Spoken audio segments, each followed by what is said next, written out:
Let's remember who in hell we are. We're the United States of America. There's nothing we've ever set our mind to we've not been able to do. Nothing.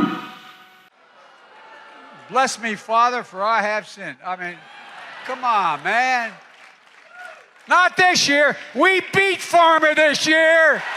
We beat Pharma this year, and it mattered. We're going to change people's lives. We finally beat Pharma. In the 36 years that I sat in the United States Senate, I was rated, depending these ratings agencies, between the 4th and the 7th most liberal member of the United States Senate. So I take a backseat to no one on my progressive values. No one. Zero. No one.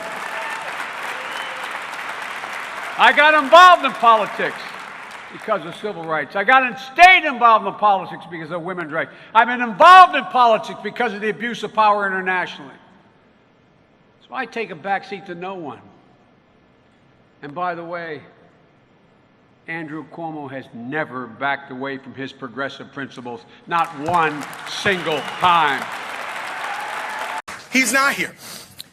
And if John can't show up to talk to other Democrats about the importance of this race, about what he would do as our next United States Senator, who the hell really believes that John is going to be able to show up and stand up and fight for our values in Washington? That's what it takes to win statewide in Pennsylvania, and it all starts with the respect of showing up and being willing to answer their questions and talk about your views and listen to them and learn from them. I have never seen that from John Fetterman. He says the same thing over and over again, little Twitter sound bites, and when he gets a chance to actually answer your questions and be held accountable, he skips it. It's unacceptable, and that's how you know he's not ready for this, and I am. The difference between them is one of them wears a $5,000 suit, but they're just as dangerous, and we need to make sure what is on the line in this race. Fetterman defending himself from criticism by Oz that his health makes him unfit for office. Oz recently released his own health records, where his doctors say he is in excellent health. When you're in a hole, you quit digging.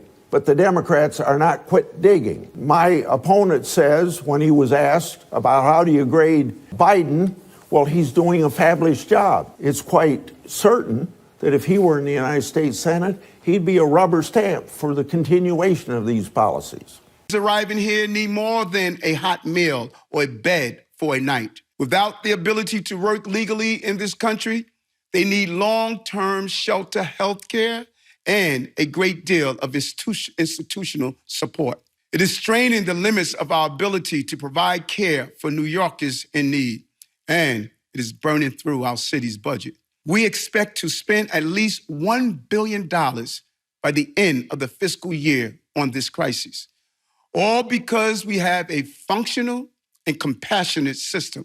Our right to shelter laws, our social services, and our values are being exploited by others for political gain. New Yorkers are angry. I am angry too. We have not asked for this.